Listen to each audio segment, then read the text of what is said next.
What's going on, everybody? It's 8 o'clock on Tuesday night, so you know it's time for Proper Royals Live, and we got a very cool show tonight. Jesse Music from Musical Pythons is going to be on the show. If you've seen his content on Instagram, man, he's got top-notch stuff. He's a well-respected dude around the hobby, and tonight we're going to talk about some community relationships. We'll talk about recessives. You guys know I'm big into that. Jesse is as well. And then we'll talk about breeding season.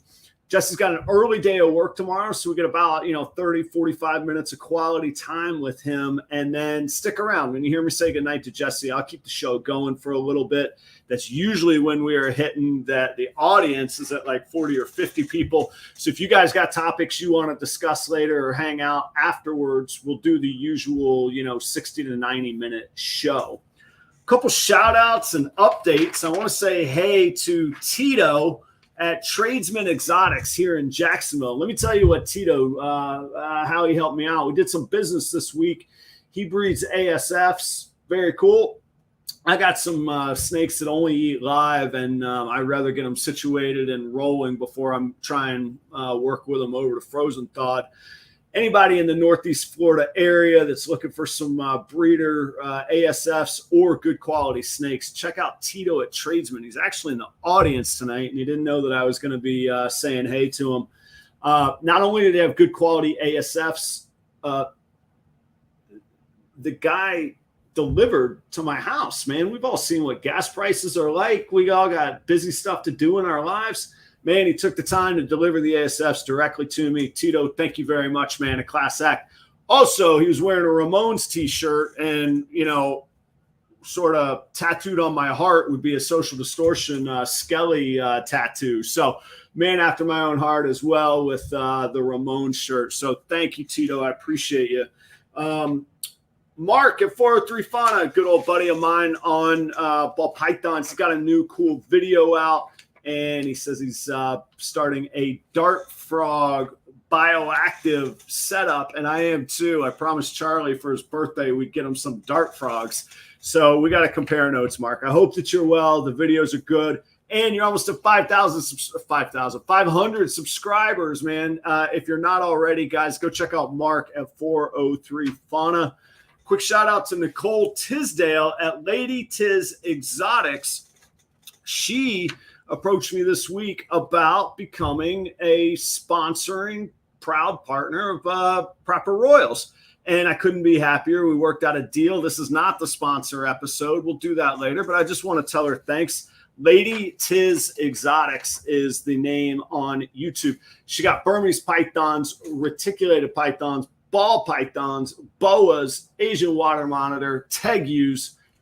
Go check her content out. Pretty cool stuff.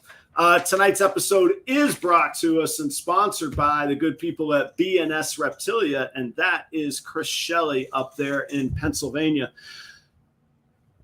I do these promos, I do these shout outs, but let me tell you, the guys that are actually sponsoring me, I'm really hitting this stride right now, and I'm putting more time than ever to these shows, which means more time than ever is coming away from other things in my life that I might have normally focused on to make money. So I really, really appreciate the sponsorships. BandSReptilia up in Pennsylvania, that is Chris Shelley. Let me tell you about Chris Shelley. Breeding over 140 ball pythons, Dumerals, boas, blood pythons, Australian pythons, pine snakes, bull snakes, Mexican king snakes, also the Pennsylvania distributor for the chipper. Also a good guy. He signed up to sponsor 4 episodes. I screwed up last week, so I'm throwing him an extra one. Really, really, really big help to my operation. Cheers. Thanks, Chris. His links are all in the description. Go check out his website. Go check out Instagram. Check out his morph market. Take care of these people. These are the guys that help me keep going. I have a new addition on Morph Market. If you saw the Instagram post today, I have an abundance of female Enchi clowns, and I've decided to make one available. And this is her. You have to check out. Oh, let me see. Look at the head stamp. I made it. I called it a hidden Mickey. If you ever go to Disney World, they got the Mickey silhouettes all over the place. Anyhow, you got to go to the Instagram to check it out. She's available on Morph Market. I've got her listed as hold so that you all in the audience, the 14 of you all that are here early, can go check her out if you want. If you want to email me either through Morph Market or directly at properroyals@gmail.com. If you want to make this female girl yours, you guys get first dibs because she's listed as on hold. And I'll leave her on hold for about 24 hours for the replay folks as well. That is an Enchi clown. I still have both parents, and I have her siblings as well. But this girl is available. She's eating frozen thawed. She's 350 grams right now. I've got her marked on Morph Market at $850, $825 tonight plus shipping. If you guys cite that you saw her on the video and you're excited to check her out. We'll take a look a little bit later after Jesse tonight. Now that we paid all the bills, said hello to all the old friends, thank you to all of you all watching in the audience tonight. There's 22 of you already, and I haven't had a chance to look at your comments, so I'm sorry. I'll take a look at those. Jeremy Bod just asked, what is it?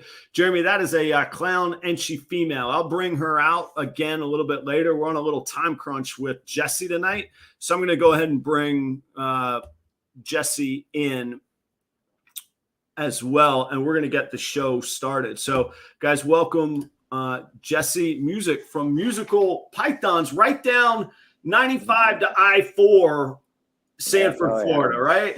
Yeah, definitely right off I-4 at Sanford. Well, you're on the good side of Orlando because I do everything I can not to take I-4 through Orlando. Oh man, yeah, that's me every day for work. Oh, really? You got to go through Orlando to get? Oh, yeah. Those of y'all that don't know, I mean, I-4 across Orlando is just hell. It's not. Anyway, I know that's what nobody came to see tonight, so we'll leave that be. Jesse, thanks for being here. I know that you're a busy guy. You caught my attention for a couple things. First, you have really great quality stuff, and I got the impression both from you being on other shows, but also just your Instagram content, you're just a really well-respected guy. You seem authentic, and those are the kinds of things that attract me to, to good people for professional relationships and things like that. So tell us about you. Tell us about your operation. Give us some stats. What do you got going on? Well, I really appreciate that, man. Those kind words go a long way with me. Me personally, I just keep an open, honest book. I always heard a quote when I was younger by Mark Twain: "If you never lie, you never have to remember anything." So that's another thing. I'll tell you, Mark Twain is my favorite author. Adventures of Huck Finn, my favorite. I think the best novel of all time written. And Hemingway said every novel that's come after Huck Finn is a retelling in some way or another of Huck Finn. So I adore Mark Twain. Thanks for that reference, man. Awesome, man. I have about 40 snakes right now, 40 ball pythons, about 10 to 12 breeder females up to size. Hopefully I'll hit 10 digits and clutches this year. That's really my goal. And tell us about some of your breeding stock, man, because, 10 breeders and somebody with 40 snakes, some people might be going, this or that. Man, you got some firepower in there, huh? Yeah, for sure. About 6 or 7 of my females are all visual pieds, all with incomplete dominance in there too. So no, just normal pieds. My male is a pastel Enchi pied going to them all. The first clutch I could get this year is a ivory probable Enchi pied from Justin Kaboka. So that's pretty evident for me. I mean, with ivory pied being so white, it's kind of hard trusting, but obviously got it from a trusting person. Yeah, I was going to ask, this came up in a different topic or maybe in somebody's comments section. What's the method other than pure trust? I mean, even as much as you trust Kabilka, how did Justin deduce that it's a pied? Oh, it's two pied yellow bellies together? Exactly. 2 pied yellow bellies together. Precisely. So it has to be a visual pied. And then the Enchi he's getting is because ivory, of course, makes it solid white, but then there's saddles from the Enchi actually coming into her back and it's very, very light and very like maybe 2 or 3 of them. So that's why the whole probable comes in. Yeah. Are you able to see the pied like breakup, like the pattern to the white sections on it? No, just in those really, really dull saddles from the Inchy. Yeah. And I'm sorry, I know you probably said it once. I got lost in all of the stat information. So you have a ivory pied probable Enchi, and that's going to what now? The pastel Inchy pied male. So you could get a super Enchi pastel, you know it'll be yellow belly, and you know all the babies will be pied. Yeah, precisely. Yeah. I told you guys he wasn't messing around. Very nice, man. Very nice. So it sounds like you built a lot of your collection on the pied project. Where do you want to take that? Yeah, it's exactly. That was the first snake I fell in love with getting back into the hobby. I had a ball python when I was like 15, 14 years old. And back then it was a normal albino, was super expensive. And when I went to the pet store, it was, this one's really bright and colorful. It's called a special. It's $60 instead of $40. Right. So I bought it because it looked awesome. Eventually I got older, ended up getting rid of it because I was a teenager. My mom didn't want to take care of it anymore. Yeah. Yeah. Then when I got back out on my own, I started looking to get a ball python again and saw the pieds, man, and just lost it for him, dude. I love it. Yeah. And ended up getting my first pied female, and then about a year and a half later, got the first pied male to make the first pairing. How long ago was that? That was, I believe, in 2019. Okay. All right. So you got 3 years or so after it here? Yeah. It might have been 2018 now I'm thinking about it. I got my first female from Steve over at Steve Morphs. Super awesome guy as well. He's a very good dude. Yeah, I did some business with him in January. Yeah, very, very good. Yep. And then my first male came from George Mead. I have a trouble time pronouncing his last name. Yeah, Daytona. I've never heard him say it. The best I've come up with is MD. It's a EMDE is how he spells it, but that sounds like almost how he has to pronounce it, MD. Yeah. I think. But those of y'all that don't know George or Steve, for that matter, I've got 2 snakes from George.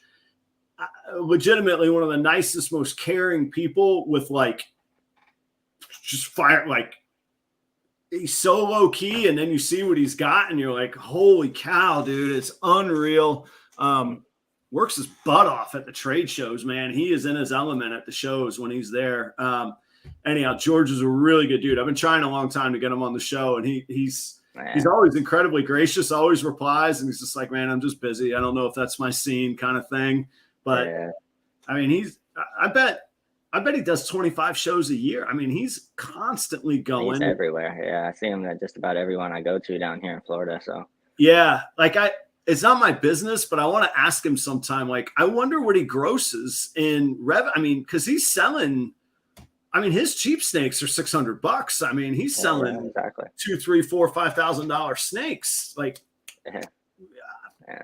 and he works a day job still too. Anyway, I have a huge amount of respect for George. Steve similarly, but Steve's got his own huge facility. Steve's moving a ton of product too. Oh yeah. So what'd you get from George? What'd you pick up from him? That was my male pastel Inchy pied. He's breeding now for me. He's produced, I think, 2 or 3 clutches for me last season. Yeah. And he's just plugging along, and he's 680 grams. So he's a little guy, and he just walks up to everything, man. It's amazing. Cool. Yeah, I got a little banana Enchi that I posted a picture of with just this huge Enchi female, man. And he's like you say, man, he's probably 550, 600, something like that. But locks, man. Yeah. So I got to ask you, switching gears here, just out of my own curiosity. So are you, other than your name, do you play music? Is that a theme for you, or is it truly just a play on your name? I say just, but truly a play on your name. Yeah, for me personally, yes, it's a play on my name. My uncle, my business partner, he loves to play guitar. He played tuba back in high school. Me personally, I could never get music, dude. I don't know why. It's been like a disgrace to me forever. Like everybody's like, dude, you play guitar or something? I'm like, nah, dude, I couldn't even play recorder in middle school, dude. Like, I'm sorry. Like, I Recorder really is wish I harder could. than guitar. I'll tell you that right now. Yeah. That was one of the first like attractions. I was like, man, this guy's playing. He's got ball pythons. He's a musician. He's got the treble clef made of a python. I'm in, man. And I saw your name. I was like, I don't know. I feel bad. Maybe I'm backing him into a corner, you know? Nah, it's totally cool, dude. I get that literally every time I tell someone my last name. It's I'm funny. sure. It's like, From oh, you that, gotta be in a band, right? It's like, nah, dude. I'm sorry. It's probably like, I don't know what the jokes about, not jokes, the comments about people's names. Like it's probably like a lifelong thing. They're like, oh yeah, Adam, you're the first one that ever brought that up. Nice job. Yeah. Nah. That's fine, man. So what, all right. So we talked about some of your pides. I know that you, in your own branding, you talk a lot about recessives. What other recessive projects you got going on and where do you want to go to? Well, that's the thing. I only work in recessives. I don't have any just incomplete dominant genes or dominant projects going on. I don't mess with dinkers very much. I only have very few hets. That's and the hets that I do have are triples and Yeah. doubles. Yeah. So obviously that's a long route to go, but it shortens it at the same time, you know what I mean? So you're not playing the hit game and making 66% and stuff like that. I wanted to be able to make visuals right off rip and then be able to make the long-term adjustments as well. Yeah, that's something I've wrestled with because you've got the and that's right after my heart. Again, I don't know how much of my shows you've seen. I think I've 51 snakes right now, and I think I have 2 that don't have a recessive in them. So only 2 that are truly non-recessive whatsoever. And maybe I'm missing 1 or 2 here or there. I am. I got a Mystic Potion. She's not recessive. So I have a handful. So same kind of thing. But the balance and for I like talking a lot about business and figuring out which angle or what makes sense. And the angle for anybody starting out is always the question of what can I afford versus which direction do I want to go? And honestly, a lot of times where that intersects is with hets. You can get started. Like you say, it's a longer path.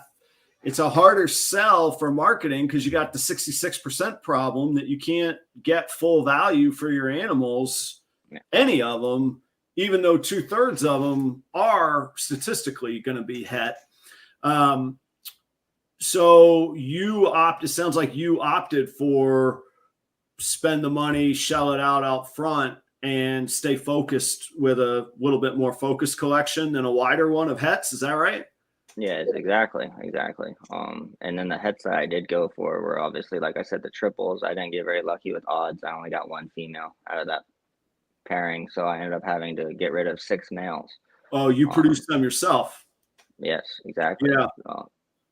And again, we don't have to get specific, but a 100% triple het male still brings in some cash, though, right? Not really when you're super new like me, you know. People don't particularly trust that you're going to sell them a triple het. So I did actually go bring 6 of them up to a local pet store. Ended up they're a local pet store down here named Pet Bazaar. Super awesome people. They ended up buying them from me. Wow. Yeah, that's another good point is bring it. How do you, having faced that, do you work on other marketing, or is it just get to the visuals, don't get to the point where you don't have to worry about the hats, you're on the visuals only kind of thing? Yeah, that's the goal, man. Really it is. And really the hets is just to get the incomplete dominance in there and to get the projects moving forward that aren't specifically there. Like even with my future projects that I really want to work on with the Ultramel VPI Xanthic double visual, I'm probably gonna take that in a route of like getting a visual Xanthic clown male with a couple of incomplete dominants and plugging that into her, trying to go for just visual VPIs, double hets for clown and Ultramel with other incomplete dominants. Yes, exactly. And then work it back. So then it's still a visual recessive. You're not messing with that head-to-head triple way, you know? Yeah. Yeah. I've taken a little bit of a different path, and I can't say it's better or worse because different things work for different people. And when you look at time, money, space, resources, et cetera, all of those things, the time I put into YouTube or these shows is starting to pay off. What Chris Shelley asked earlier when I brought up the clown entry over there, if the double het Ultramel clown that I have listed, the pinstripe, that's on hold. He asked if that was available for the audience tonight. And that is the one that was in the green when we were starting before the show. Those of you in the audience, Jesse and I were talking, and I actually had to have Jesse hold on for just a minute because I was finishing up a deal with somebody to purchase that exact animal. And I think what it came down to, at some point, I was able to send him my channel link and say, this is who I am. I've spent, a year and a half building my reputation online, not to mention the work behind it beforehand. And he actually said he had seen me on Gershon's show, and that's why he came and checked me out in the first place, and that he'd be willing to buy that animal. So for me, that worked, but that was the year and a half of I didn't have the money to buy a visual double. And again, I know we're all in different places, so that's not a, oh, woe is me. It's fine. Yeah, exactly, it's good. I have money for other things, and guitars leaning against, there's different choices and different scenarios in life. So, but it was really neat. Like, it was like a moment of like, holy cow, this whole big vision of building a brand, building trust. Like, that was that proof of concept selling that snake today. So, oh, exactly, man. And it dude, and that feeling of payoff is so amazing, man. Like I think a month ago, I just sold my personal record for highest price hatchling, man. And dude, I was so ecstatic for like an entire week, dude, just because of the premise of being able to sell an animal that I produced, that somebody looked and found me on the internet, and then was, like you said, went to my Instagram and felt justifiable to actually purchase it from me. Yeah. It's outstanding feeling, man. And and congratulations. And I mean it, because it takes, people don't realize how much work it takes. Like, we all hear everybody going, snake sell, I move snakes. There's 30,000 snakes on Morph Market. And I just made a video today, and I think I'm going to title it Selling Ain't Easy, man. It is all the thoughts and the angles that we're talking about. And even you said, man, a bona fide 100% triple het from a good person, we're still going to the pet store on, because it's better to move on than to fight that grind, Yeah, exactly. Yeah. Especially with 6 males. Another chapter in that video that I made today was actually I got them right here. Was odds are brutal sometimes, man. Like, I know it evens out over all the long term, but anyhow, man, Jack says, Jack, we cannot have that conversation. I cannot get into the snakes for guitars trade, man. Oh, I just got my guitar habit under control in the past year. Maybe email me a list. We'll see, So 10 snakes or 10 clutches you're hoping for this year on that. What's your prized result that you're after? Is that the yellow belly Enchi pastel pied? Definitely not. No. Okay. The other one, you're like, nah, that's child's play. Yeah. A couple other really awesome pairings, man, that I'm excited for. The other triple het pairing that I'm making this year to try to get another female and another male is a fire mystic leopard clown going to a VPI albino female to make the same triple hets, but with fire mystic and leopard added in there. Yeah. And then that's really exciting. Hang on. So clown, albino, VPI. VPI, yeah. VPI is Xanthic, obviously, not just VPI. Man. And then you would have leopard, and what else was on top of that? Fire and mystic. I hope you hit them, man. I hope you get that triple, and then so what you would hold back your females for the big long term, and then put the male to use as quick as you could. I'll put that male back to that triple het female that I saved from last year. Yeah. Because by the time he'd be ready, it would be in about 2 years. Yeah. So when you're able to look, I mean, it's a long time. When we're talking in years, it's a long time. But when you're able to look that far into the future, first, it's not that long. They come around. Like in some ways, exactly, yeah. In some ways, ball pythons teach us patience. In another way, like, boom, I remember just feeling so ecstatic of the eggs that I got last season. I was like, I had that feeling like you just described when you sold a snake, you know. It comes around, you know.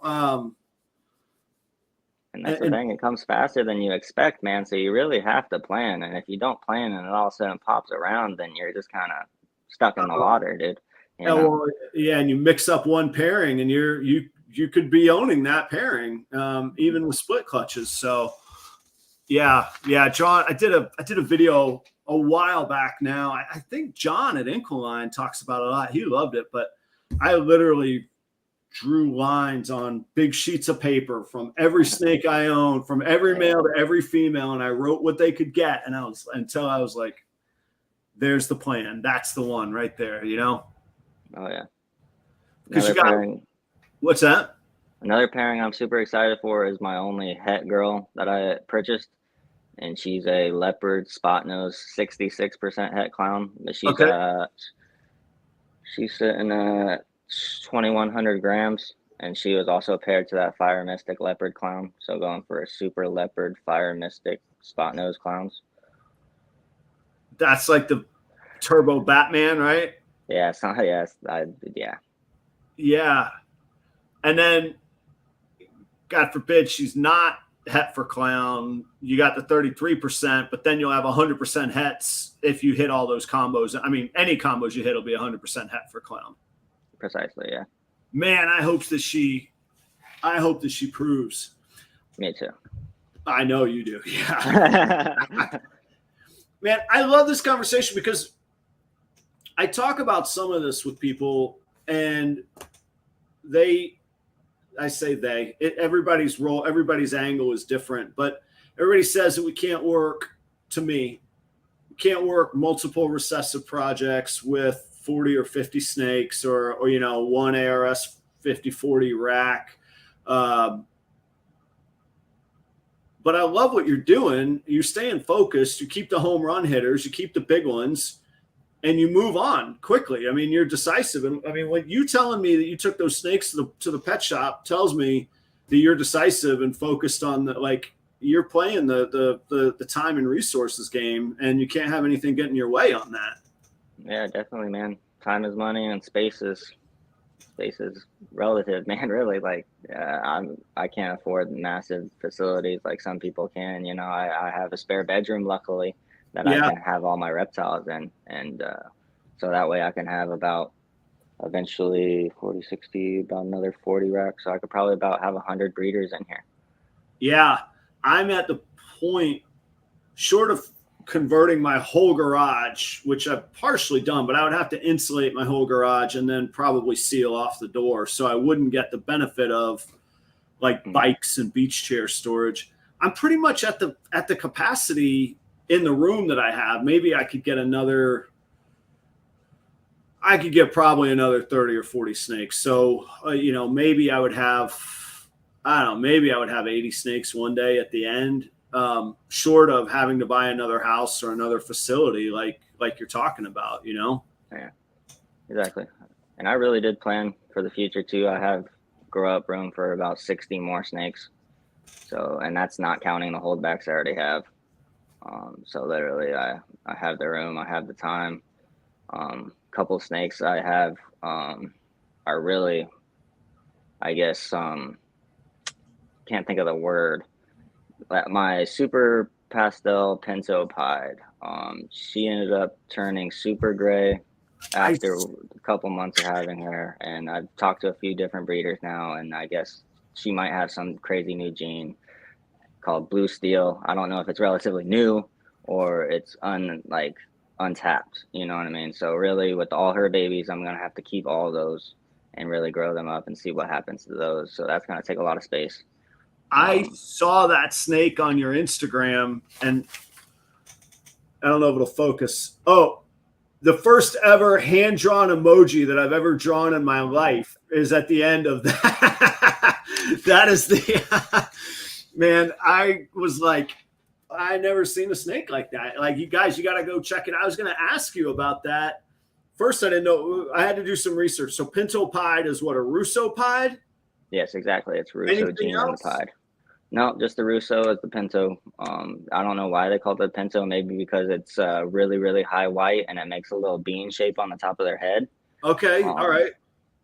But other than that, I have no idea why they decided to call it that. I thought it was an axanthic pied at first, and then, like you say, you look at it and it's like a creamy, silvery, like almost gunmetal, man. Like it's it's a really, really neat snake. And like I say, I was like, what is I've never hand drawn an emoji. So yeah, man. I was like, what in the world, man? And like I said, man, she wasn't always like that. When I first purchased her, she was pretty much all yellow, like actual what you would think a super pastel pinto pied would look like. She was all yellow with just the edge of the saddle was gray around it. Yeah. And then within a few months, she just totally grayed out, and now she's pretty much just silver and white. How big is that girl, man? 1,500 grams. She's breeding. Oh, she is breeding. Oh, you got her paired. Yeah, she's been paired. Yeah, and she went to another pied. The same pied. I only have one breeder male per project. Okay. Oh, gotcha. Yeah. So, I was really specific with my males. You didn't produce that one though, did you? Or you did? No. Okay. No. So you don't have it floating in other places if there is something floating around there. No, exactly. Yeah, that was one snake. I actually got that from Freedom Breeder, Jesse. Oh, cool. Yeah, man, I'd love to see if that thing's genetic. And I guess from the description you're giving, you won't know right when it's a hatchling, but you know, some that you hold back. Yeah, exactly. And dude, if it happens to be genetic, man, it's gonna be awesome. Because like I said, dude, turning solid gray like that, man, it's really cool, especially in the pied, how the white and the gray really contrast each other. It's amazing. Yeah, and it's worth checking out, guys. If you haven't seen his Jesse's Instagram, it's I can try grabbing her. What's that? I can try grabbing her real quick. Oh, you want to see? I don't know. Yeah, I don't know how yours do in the evening. Yeah, man, I'd love to see it.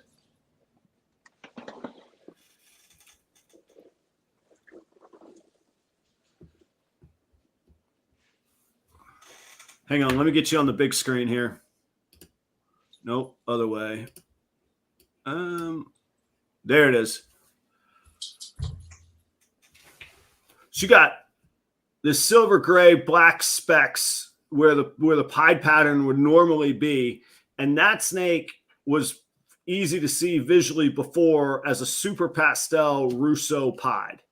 Yeah, exactly. Like all through this patterning right here in the center of her saddles, all yellow. Only the actual ring, like you can see how it's darker. Yeah, that was light gray when she was young and a hatchling when I purchased her. Same thing with her head. Same on the head, huh? Yeah.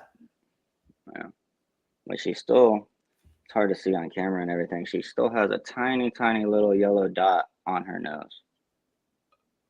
And is that changing with sheds? I mean, do you notice a huge difference after a shed, or has it just been a gradual? It was pretty gradual at first, but then one shed was like, wow, holy, she totally grayed out. And now she's pretty much done. I feel like graying. She doesn't get any more darker. Man, that's a great looking snake. I really appreciate it. Yeah, that's definitely one of my most popular Instagram pictures. And I'm sure, man. On Instagram, and she makes people go nuts. Yeah, I appreciate you breaking her out for us tonight. We got just a handful of minutes. I know, like I say, I know you got a very early morning tomorrow, and those of you in the audience, we're going to keep the show going. I'll hang out with the audience for a while and catch up with everybody, even when Jesse's got a roll. So don't feel like you should go away. But all right. Everybody loves these desert island questions, like the Stones, Beatles, you got to pick one. No, you don't. You don't really have to. But if you had to, for us little people, what would be your favorite one recessive, one codom combo? You get one of each to put together.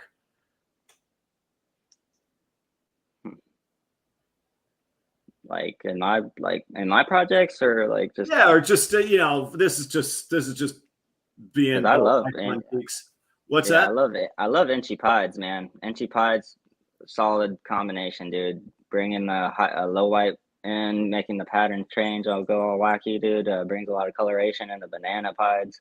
If you haven't seen my banana pied female that I produced last year, she is amazing. Almost looks ultra male. Yeah, and as they grow older, they do look more ultra male. The ones I could come up with were at the top of my list was Inchy Pied, probably my favorite recessive and codom combo. But then I got thinking outside of kind of the, Clown Inchy probably took it as well.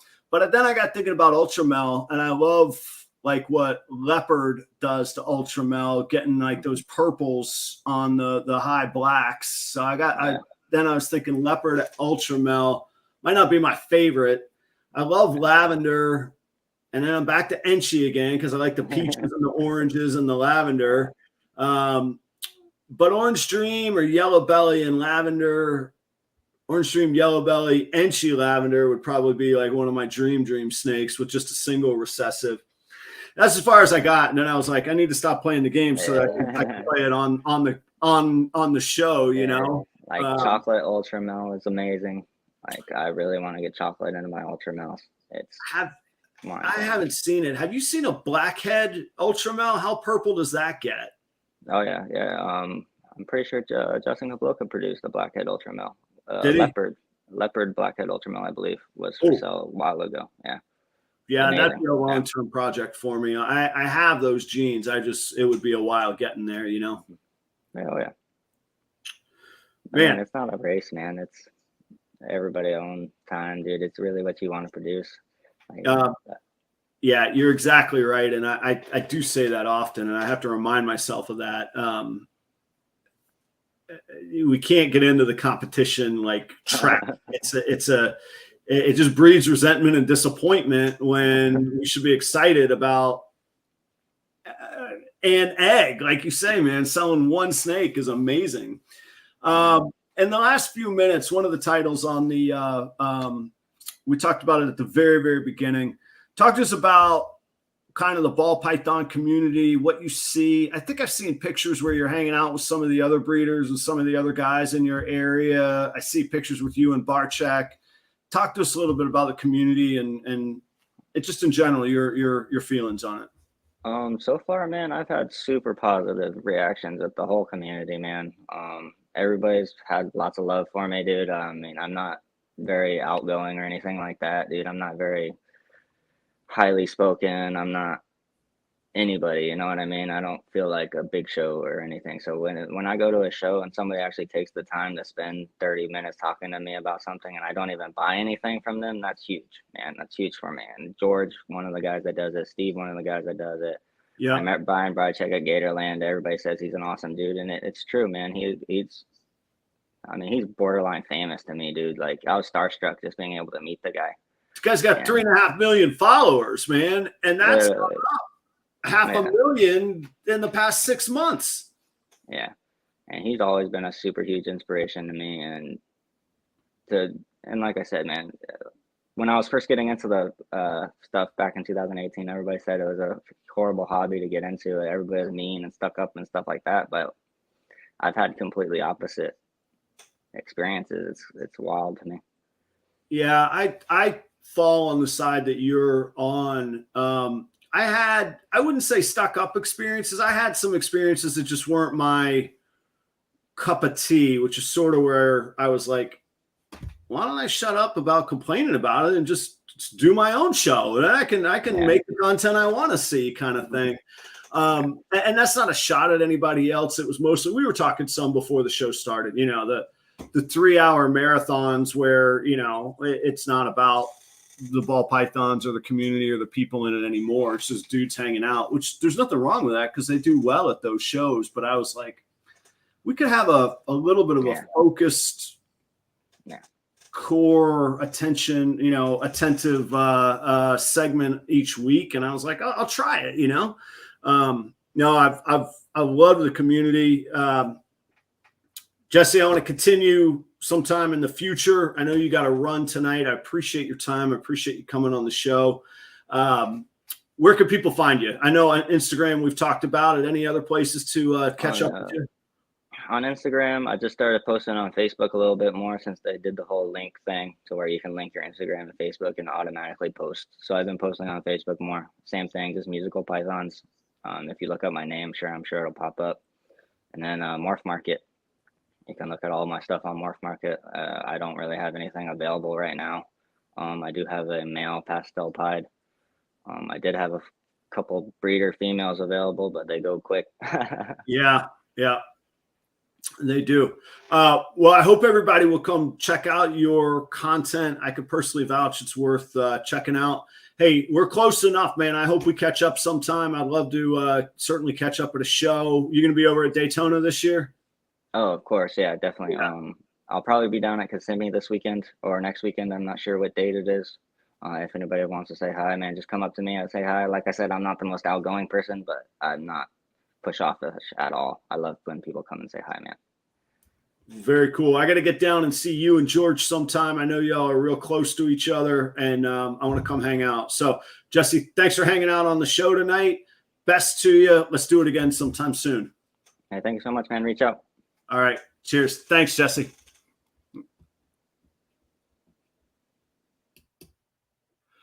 Guys, thanks for hanging out tonight.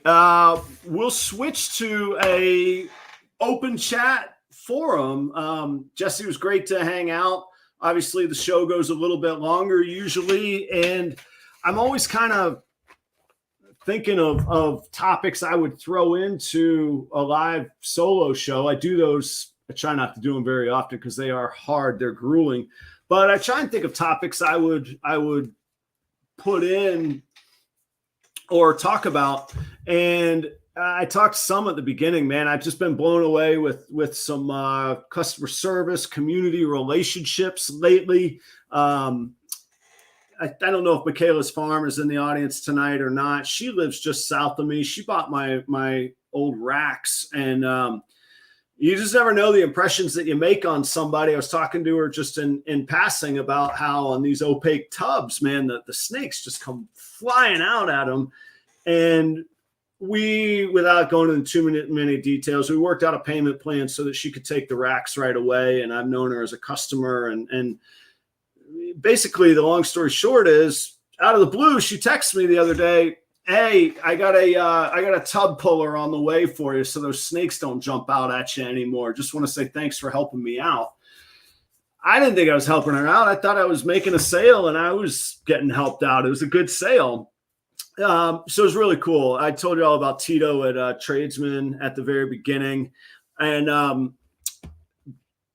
David, I'm not going to put you on the spot, but I got to tell you, David Welch sent me one of the kindest emails, unsolicited, out of the blue. I hate to admit it, I don't recall having seen you or met you in the audience before, but he just sent a real nice, heartfelt email both to myself and Steven and Courtney at Leviathan. So, man, I love the hobby. I love the industry. It's been very good. I see Mason in the audience. Mason and I have connected outside of the show as well. So, Desert Island question. I'm reading this. I haven't even seen this comment yet, so I'm reading it. What is everybody's favorite Bell ingredients? I think Super Lesser looks best, but I'm not super into Lesser alone. Yeah, so Super Lesser, for my opinion, gives like the whitest, cleanest snake. I think some of the bamboo. No, excuse me. Lesser Lesser Mojave give the white a super lesser. The only bad thing about super lesser is that you could get the bug eyes. They get the large eyes on the side. Mojave and lesser give just an incredible pure white. And then I've got a super Mojave that's got a nice purple head to it with still the really visual eyes. And it's the beauty and the limitation of some of the all white snakes. I do like the Mystic Potion combination of the lessers, not of the lessers, of the bell components. So Mystic Potion, Mystic, and Mojave. And I have a Super Mojave male. So I'm going to breed my Super Mojave male to the Mystic Potion female, which means I'll get all Mystic Potions or blue-eyed leucistics in the clutch. Should be able to pay some bills with those. That's pretty cool as well. Hey, thanks, Jesse. I really appreciate it. Thanks for hanging out tonight. We'll do it again soon. And like I say, I look forward to hanging out in North to Mid Florida sometimes. Let me see what else we got in the comments here. Steven says I like lesser and Mojave. Yeah, lesser Mojave for the perfect white. I say perfect, the purest white on there. Yeah, the people in the hobby. Rob M. This is right. I've met so many amazing people in this hobby, and this is coming from someone who normally hates people. Let me tell you, in a little bit of a personal therapy session, I think everybody knows. Somebody joked that, they saw my video in the sink, and they're like, oh, there's the restaurant guy. He's going to talk about restaurants again. I spent 25 years in restaurants. I was in restaurants because I love people. I love big crews. I loved working with people. And the pandemic really, really screwed me up in my head, really made me kind of question what I've been doing. And it sort of turned me into disliking people pretty strongly for a little bit. I'm getting over that. I'm getting better about that. But the hobby really helped me with that as well. First, the snakes were great because they don't talk back to you or complain about the wait at the door or how they think they should be served. But then this show and interacting with people on the forums at Morph Market Community is fantastic. Ballpythons.net, pretty good. And then, obviously Instagram and the comment sections and YouTube has been just fantastic. So, Rob, I'm with you on that as well.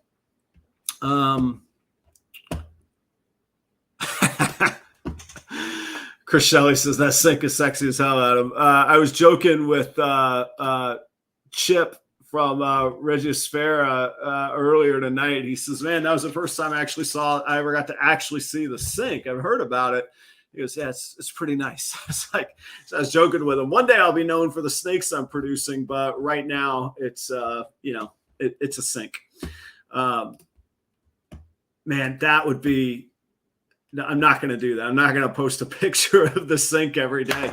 But actually, I'll tell you a really funny story. How I met Nicole Tisdale at Lady Tiz Exotics, who I was telling y'all earlier you need to go check out, is she messaged me on Instagram and said, hey, what are the measurements on that sink? I need to figure out which bathroom I'm going to convert and put that sink into. So when I perform, I don't have any in here. They're all out in my truck. When I perform musically, I wear these stupid hats because I think I make dumb faces when I sing, and I'm not even going to get into that. I'm not getting into that. But I started to realize when I was wearing dumb hats, I would meet, this back in my single days, I would meet more girls. They would start talking to me because they liked my hat. And that sink has almost become like my hat. It's like the conversation starter that gets my foot in the door. You know what I'm saying? Oh, stop, Mark. It was mesmerizing. Get out of here. Okay, so 2 questions here. Last thing on the sink topic, sink and a webcam. I actually was thinking of putting up a webcam in my snake room. There wouldn't really be much action on it, but you could pop in, check it out. And I was thinking of just letting it stream on a separate channel just for kicks. Unfortunately, my sink is not in the temperature controlled area. So you either get me cleaning, which maybe that's what you want to see, or you would get the snakes, but I don't know. All right, mainly morphs, new topic. Says Adam, how many holdbacks are you hoping for this year, if any?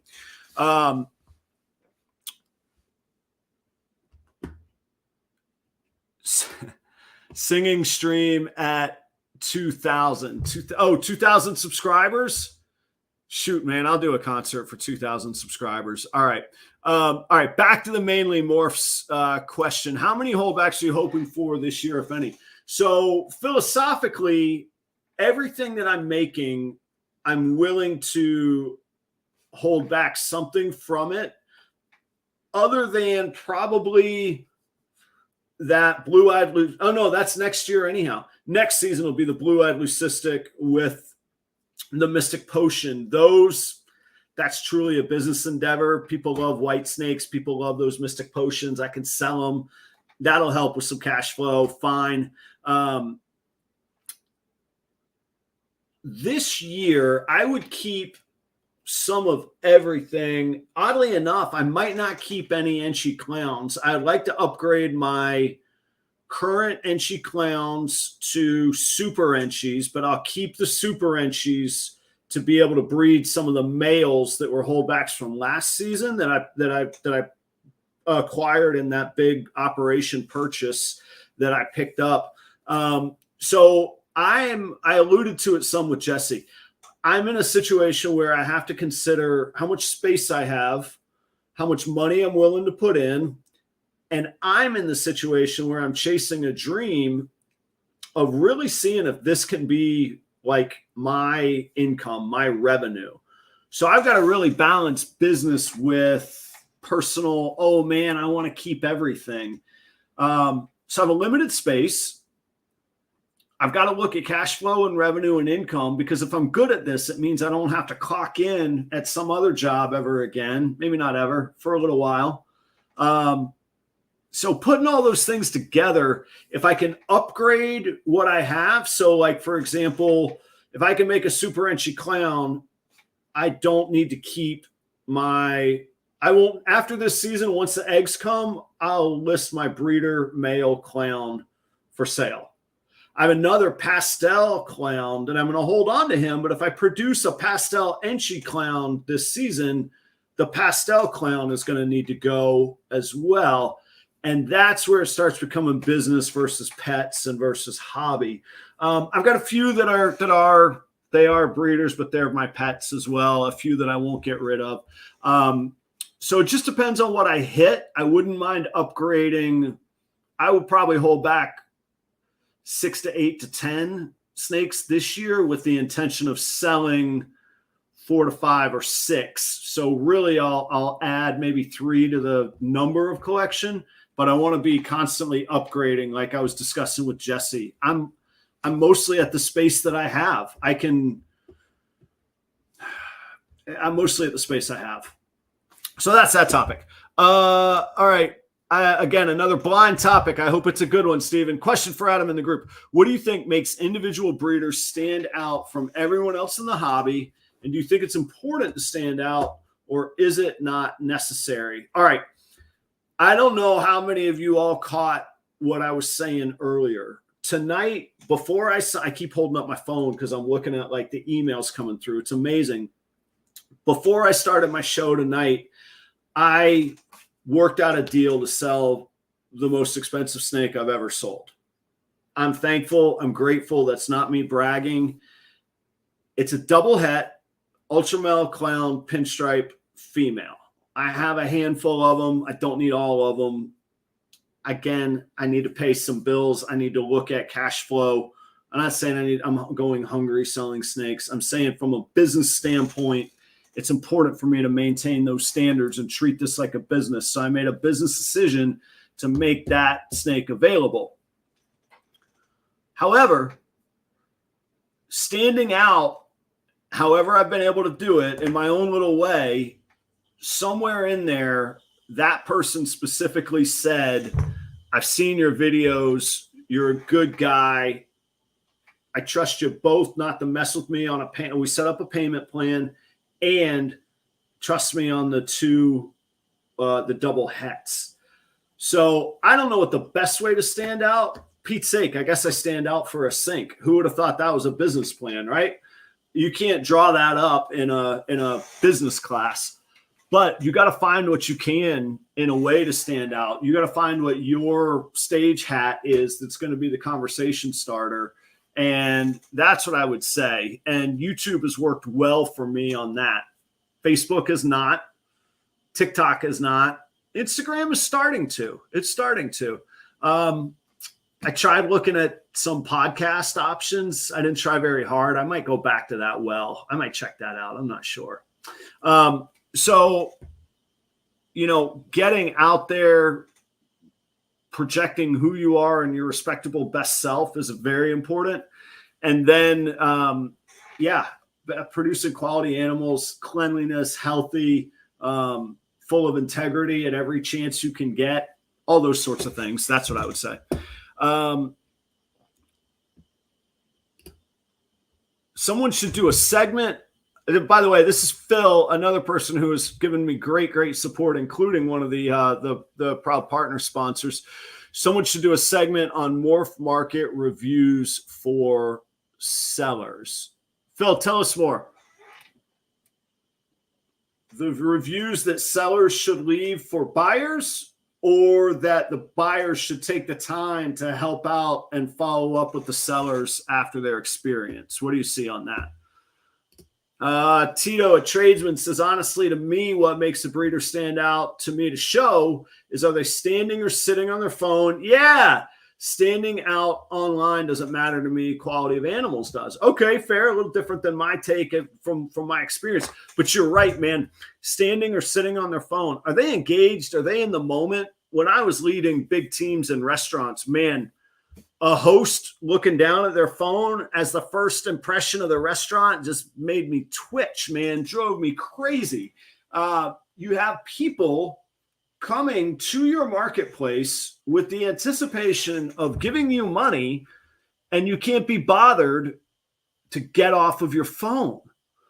Like, I know we're all addicted to these things, but when money's involved and somebody wants to give you that money, give them the time of day. Be present. Be engaged. Be there in the moment. Yeah, I'm with you.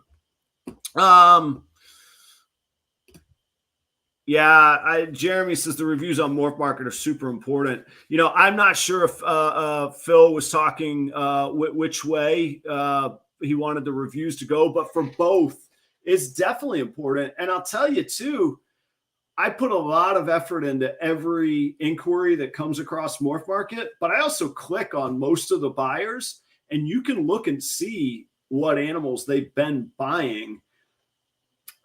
Somebody inquired the other night about an animal. His last 3 purchases were all 4-digit purchases. Got my attention. He didn't end up buying, case in point, that ended up not mattering. And that's why I do give everybody the equal fair shake, no matter the price of what animal I'm selling or what their buying history is. But you could see the buying history or the pricing history of their last purchases. Jay is a longtime business colleague of mine, dear friend. So I'm very biased towards Jay. Jay is the king of relationships and standing out that I've ever seen. He's not in the ball python hobby whatsoever, other than coming to show me some love and support from time to time. Jay's a restaurateur. He's also a real estate agent. And he and I have perpetual phone calls of entrepreneurial dreams. But Jay says eye contact, which is a really oversimplification, but Jay is the very, very best at engaging people. He always talks with open hands, palms out, kind of engaging, just a aura of wanting to engage people. And you got to figure out how to do that in your own way. And I'm sure at a trade show, I've never vended at a trade show, ball pythons. I've vended at wedding trade shows, which is a whole different beast of a carnival barker environment. But anyhow, find the ways that you can to stand out. All right. Papa Hinch I have not read this either. Welcome. I haven't seen your name before. Do you think focusing on just 2 or 3 gene traits will get a new breeder to the success faster than acquiring as much as possible to start out? Thank you for your expert insights. My insights are not expert, but we've got some really good people in the audience. But I could tell you my experience. First, I would say a couple things. Do what makes you happy. You're going to burn out if you're not doing what you're happy in anything. And this is a hobby if you're starting out. Secondly, don't go faster than what you can handle. I'll tell you, I was overwhelmed, and I keep going back to my sink. I know I was overwhelmed with cleaning before I got my sink. Trying to have a day job, be a dad, be a husband, and work hard and have music gigs at night, I wasn't able to keep it all up. I had to learn what I needed, and I thank God I didn't get ahead of myself going acquiring as much as possible to start out. You got to find your rhythm. You got to clean. You got to feed these things. You got to figure out what you're going to feed them. Is it frozen thawed? If it's frozen thawed, where are you going to source them? Where are you going to store them? If it's live, you're going to breed them, or where are you going to source them? If you're going to source them, are they going to get delivered, or do you have to go get them? And this stuff never stops. It doesn't end. I love it. I know I'm complaining out loud about it. I love it all, but you got to figure out your rhythm. I just recently went from 27 snakes to 50 snakes. Thankfully, an ARS rack came with the deal. My original rack was one that I had to pop open, a latching lid system, and it was great, except I had to unlatch every animal to check on it every day and pull it out of the rack, unlatch it, look, latch it, put it back. Now I can do all that in one motion. Those are just a few examples. So my recommendation is focus on whatever genes or traits you like, but don't acquire as much as possible until you figure out what you're capable of and what you're really doing. And if you already have a few, the other thing, if you're really starting from scratch, you've got to figure out humidity and temperature. You got to get your husbandry right, or nothing's going to go well. Let's see. You have a Euromastics for about 10 years, and just started loving these living paintings, the ball pythons. Yeah, man, I love them. Like I say, for my 2 cents, I would say take it easy and ease into it, man. Ease into it is what I would say. Let's see. I like economics questions. White Viper says, anyone seen inflations on reptiles and caging and or equipment? It's going up. Plastic and poly are going way up in price.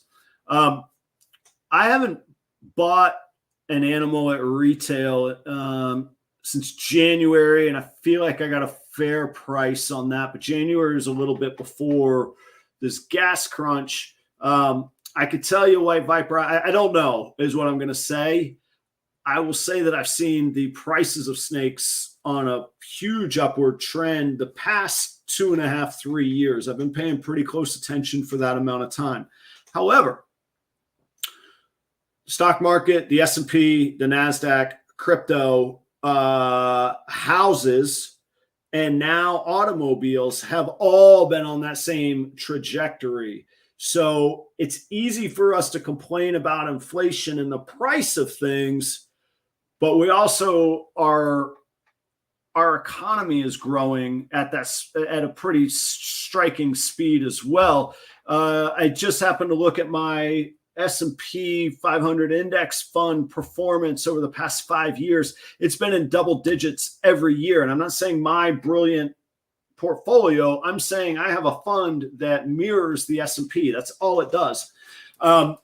So we always want the best of both worlds, but we have to realize as well, as more money is flowing into an economy where there's demand and there's excess money, people will pay more to overcome that demand, leaving those with less money or less leverage to compete. That was going on in housing prices long before that's overlapped 2 presidential tenures. So this ain't a politics discussion. This ain't a us and them discussion. It's then there's a lot at play. I'm not just saying a great economy has caused inflation. Don't mistake me on that. But I'm saying we can't only look at the dark side versus looking at the bright side. Now, plastic, poly, there's supply chain issues from a pandemic. Obviously, the recent gas spike.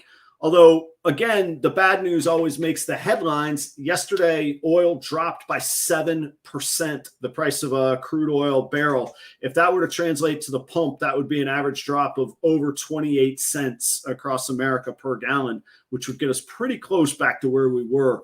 So it doesn't, the bad news always gets magnified. I don't know how that's trickling down to snake prices. I know my feeder costs have gone up. Tito delivering the ASFs blew my mind. Gas is expensive. If he needs more per rodent, I get it. It's a huge value to me. I don't have to drive to go get my live rodents anymore. So I want to see how it plays out. Some of that's going to trickle down. Trade show prices are probably going to go up. It's really expensive to haul a V8 truck and a trailer full of hundreds of snakes around. I could see them going up a little bit. I think they're going to go. And I also think that there is more luxury money in the economy from people cashing out houses. The rich are, I don't mean this in a derogatory way, the rich are getting richer right now. And I don't know that middle class and poor are keeping up with that. I'm happy to see that labor wages have gone up though as well. So some of the middle class and the poor are getting a better look from labor. There's enough of my rant on economics. Bob Tillman, 4x8.5 sheet of PVC went from 68 to 99 at Home Depot. Yeah, that's a 40% increase right there. I know lumber, construction materials had gone way up about a year ago. I don't know what the price of PVC is at right now, or how current that is. I'm not doubting it. I don't know the context fully on that. So yeah, a lot of things are way up right now. Okay, we've got an expert insight. Charlie at Reagan Renee Royal Pythons, who will be a guest on the show April 19th. Make sure y'all check that out. And thank you for agreeing to be on the show, Charlie. I make polymer for a living. Every single raw material has gone up double-digit percent 2 years in a row, and labor has gone up 40% in a 2-year period. Yeah, we're seeing a lot of that in restaurants as well. Let me give you an example. Everybody takes a chicken wing for granted, right? They're expensive. Think about, you have to kill a whole chicken to get 2 wings. So a dozen wings, and that's not totally true. You got leg pieces and drumettes. So you actually can get 4 wings. You could get 4 flats and drums, 4 total per bird. So you still have to slaughter 3 chickens to get a dozen wings. And when you start thinking about processing that, cleaning that, packing that, suddenly wings become a pretty expensive proposition. Throw into it that we're currently experiencing a bird flu that I don't know if anybody's aware of, but there's 5 million less chickens in the United States right now than there were 30 days ago because of the bird flu. That is greatly affecting restaurants. And I know that a lot of industries have a lot of the same thing. Labor is a universal challenge. Supply chains with ingredients coming from China or oil coming from the Middle East or from Europe. All of that's a challenge. It's a global economy challenge. There. Yeah. Well, we all turned dark. I don't want to go dark. I don't want to moan. I'm going back. The S&P's way up. Crypto's way up. Crypto's not up as much as it was, but it is way up. The NASDAQ and the Dow are up. I realize the past 4 months have been a little tough. Over the past 4 years, phenomenal. Steven, on prices, what strategy do you use to price animals? Highest on Morph Market, lowest on Morph Market, a middle. Also, how much of a discount is reasonable for customer to ask when trying to negotiate? I'll answer my personal opinion. It's the convenience of having my show. And then you guys jump in on the content, on the comments. So first, how much of a discount is reasonable for a customer? This is me. I know that I'm different from everybody else. I am never offended if a customer makes an honest offer. They cannot be offended by me politely declining. And sometimes I'll decline to negotiate at all. Sometimes I'll just say, no, thank you. We're not even in the same ballpark. I also don't do well with people saying, well, what's the lowest you'll take? I don't know. I put a price up there. Why don't you tell me what the lowest or the highest you'll pay is, and let's see if we can make it work. I don't like negotiating against myself. Now, that sounded a little bit negative, but I mean it. Like, if you're truly interested in buying or doing business, let's talk. Don't just demand answers from me.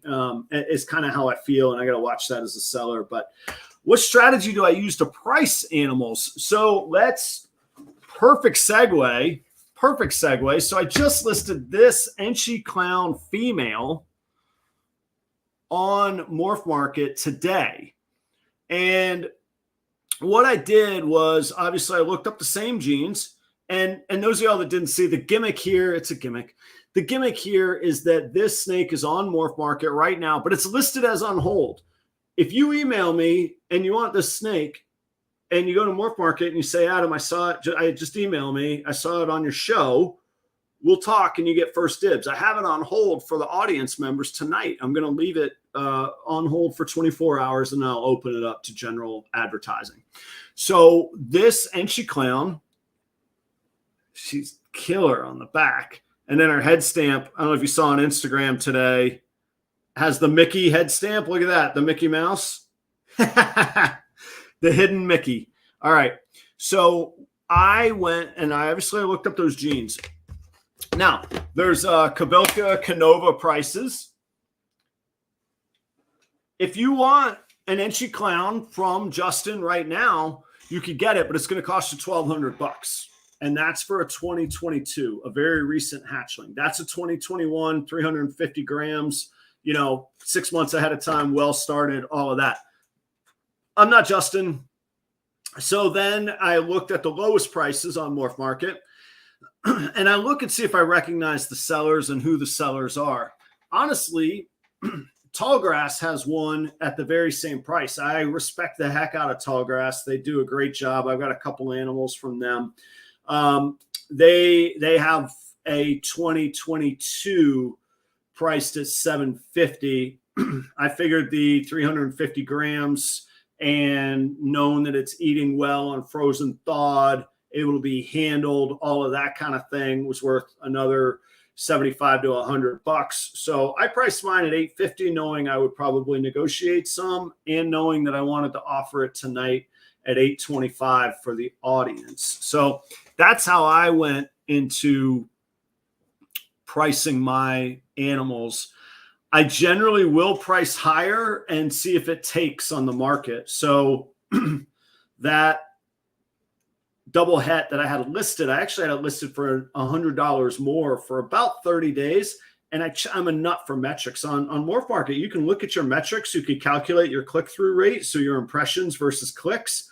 I don't know what the number is, but if you see it trailing off or if you see it declining or not performing well, it's probably an indication that you're not attracting even window shoppers. And at that point, I backed off the price $100. And actually, I only did that 3 days ago, and that snake is sold. So maybe I needed to wait. Maybe I don't know. I'm happy. It was a great sale. I'm thrilled. And anyhow, that's how I price them. Mark says, that's cool of you, Adam. So thank you. One of the things I always try and think of is how can I bring value? Like, at some point, you're going to get tired of me running my mouth, especially if there's no guest. So how can I bring value? And that's what I try and do in my videos. And that's what I try and do in the lives, both in content. But hey, if you're going to be a buyer, maybe I could bring some value with that. So there we go. Anyway, let's see. Samson, how are you tonight, brother? I sold an Enchi Clown female at $1,200 2 years ago, and I'm a nobody.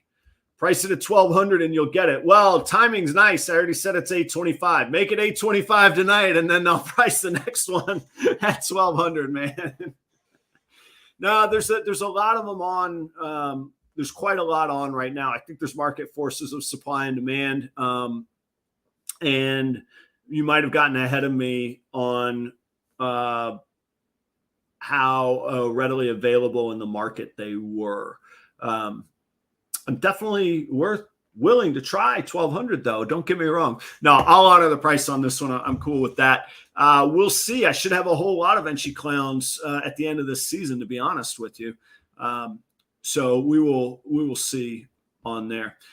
Phil talks about the space resources, time, money equation I talk about a lot. Sold an unnecessary proven breeder male today. Great job on the sale, but also made valuable FB40 space. Those of y'all don't know what FB40 is. That's a Freedom Breeder rack. Much needed space. We got to get our up and comers into the breeding racks because they're going to outgrow the hatchling racks, et cetera, et cetera. And sorry, I got to go back to Samson. You're not a nobody. You're an awesome dude, and you've been very good to me. I would recommend anybody buy a snake from you. Only man in the business with a blimp in his logo. That is a snake around the blimp, folks. British Columbia balls. Mark, how are you tonight, man? Hey, that was a rodeo on the Zoom call the other night, man. We'll have to talk about that. Mark's going to be on the show April 26th, all the way from British Columbia, Canada. So I'm looking forward to it, Mark. Thanks for checking out the channel. We can chat about that Zoom call, man. That was something. He says, Mark says, I usually start high with price and move it down if it doesn't sell after a month or two. Yeah. How long?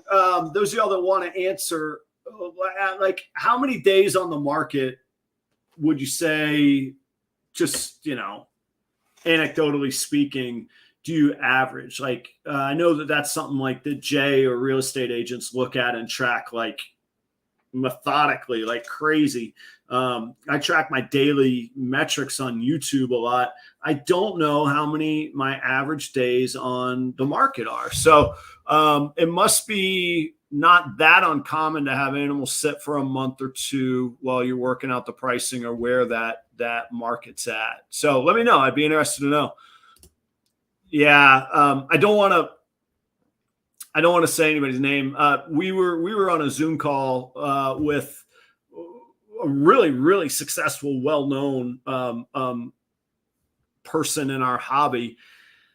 It just wasn't my scene. There's plenty of programming that's not my scene, and that kind of was it. I've got a conundrum to sort out. Anyway, they were gracious to invite me, and I was happy to be there. And I'll have to decide if I'm going to go back or not. Mason, I sell all mine to a pet store so far. Is that for, you don't feel like you could sell them on Morph Market or elsewhere or Facebook or Craigslist or wherever, or it's better to free up the space and the time to quickly move them along, kind of like what Jesse was talking about earlier. Oh, Phil coming in with some stats. That's what I'm talking about. All right. Phil says, I find I get 300 page views on average before a sale. So you're talking the clicks. So there's like an impression. YouTube calls it impressions. I forget. I don't know what Morph Market calls it, but like every time the thumbnail comes up is what an impression is. And then the clicks are the views. So 300 views. And then usually 1 to 2 inquiries. British Columbia balls. I feel like it depends on the morph. Pieds and labs sell super quick, but other stuff seems to take a bit longer. Yeah, like I have not. Here's what I haven't figured out. Pieds and labs, relatively expensive. Yes, there's things far more expensive. Yes, their prices are falling. We're still talking 400 to 600 plus per animal outside of deals or friendly hookups and that kind of thing. I'm amazed at how much people will pay for pets. I'm blown away by it. absolutely blown away. Breeders, I get. We all think we got the angle. We all think we're gonna, at least advance our projects, but that we have the angle to sell and recoup our money and that sort of thing. I'm blown away that, because usually in most industries, you can always bank on the cheap things to sell. You might not want to sell it, but I could sell White Zin and Miller Lite all day long. I don't want to be that restaurant that sells White Zin and Miller Lite, but if I had to, I could sell that stuff all day long. I got to sell a whole bunch of it to make any money. But it's funny to me that my least expensive animals are some of the ones that sit there the longest. Maybe it's because the new entries to the hobby maybe aren't on Morph Market. Maybe that I didn't know that Morph Market existed, man. I was blown away by it when I came to that realization. I would have never thought that there was such a, that's the whole reason that Morph Market's the whole reason that I think there's even a business to be had with ball pythons. Otherwise, man, it's a grind. Anyway, what else we say here? Yeah, people pay thousands for dogs, and why not snakes and lizards? Mason, you're exactly right. The only difference is most people that buy dogs don't have 20, 30, 40, 50 of them. The people that are buying snakes, most of them do. Like, there's a lot, man. There is a lot. I'm just blown away by, and the same, I mean, it's the same thing in the fish market and the bird market. I don't know anything about the bird market. I just see they've got crazy prices. I do know some about the fish market, and man, that's as dirty as the dark side of reptiles, with the smuggling and the dirty money with that. I mean, those are the reasons why the Lacey Amendments proposals have come up, is the dirty side of reptiles and fish. Man, it's unreal. Birds, some, yeah, of course, there's the crazy tiger people, but there's 20 of them. There's thousands of the fish, reptile, and bird people, man. Let me see. What is this powerhouse of a pet here we're talking about? I missed it. Sorry, I see the comment. Powerhouse for a pet from Beast. Oh, here we go. Sold a lesser butter. Okay, so two lines, lesser and butter. Same, different lines. Blue-eyed leucistic female het desert ghost for $1,000 as a pet. The white snake, man. The white snake. It's a pet, but they're more of a collector type. Yeah. Oh, Akitas. We're talking. Yeah. Yeah. I mean, I get it. The money's out there. Look. It's the same thing in guitars. This is a really high-end Gibson guitar. That is not paint. That is wood grain on the back there, with the figuring. And this guitar retailed for $4,500. I did not pay that. I traded up. I spent about 5 years, and this one finally came along, and somebody took another electric that I had on trade. But yeah, there's dudes paying $5,000 and $10,000 for guitars, man. I'm blown away at the amount of money people will spend on luxury stuff. I guess that's why it's called luxury. But I guess I got to put ball pythons in the same thing, or the same category. White Viper, yeah, I know a guy who makes big bucks selling rare, exotic, hard to get fish. Man, they are out there. Phil, thank you so much, man. I know you know guitars. That is my baby. I was in restaurants 20 years before I could ever even dream of having a guitar like that, man. So that's my baby right there. Look, guys, I've been at it 90 minutes. I got to say thanks to Jesse from Musical Pythons. Go check him out. What a good dude, huh? I'm excited to see what he does. I want to see how his business model works out. I hope he proves the concept of a limited space with a very focused high-end approach. I wish him the best. I look forward to hanging out with Jesse. I didn't get a chance to ask if he likes beer, but I'd love to drink a beer with him. I want to say thank you to BandSReptilia. That's harder to do. There's the logo. I'm trying to play weatherman. There's the logo right there. Go check out Chris Shelley at BandSReptilia. His links are right in the description, right at the top of the description. let me see. We got coming up next week. What is tonight? Tonight's Musical Pythons from Jesse. Hey, next week is Herp Collectors with Michael. I'm excited to meet Michael. His presentation is incredibly professional, very, very clean on Instagram. As far as his logo, it scales well.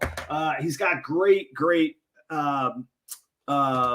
snakes, for lack of a better word. He's got a great product going on. So check out Herp Collectors. Michael will be here next week at 8 p.m.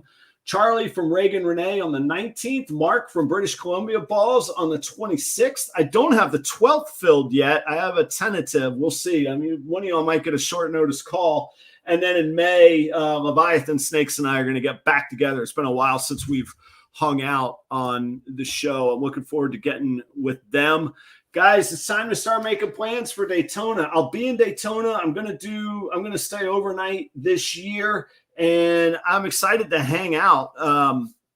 There's a great pub right up the road that I've played at a couple times before, and maybe we should all go have some late night beers there so we look and feel our best on Sunday for the show. You know what I'm saying? So check out BandSReptilia. Again, thanks to Lady Tiz for her support this week. Lady Tiz Exotics. I will be doing an actual sponsored show with her. Thank you all very, very much. I'll see you soon. All seriousness, very, very serious.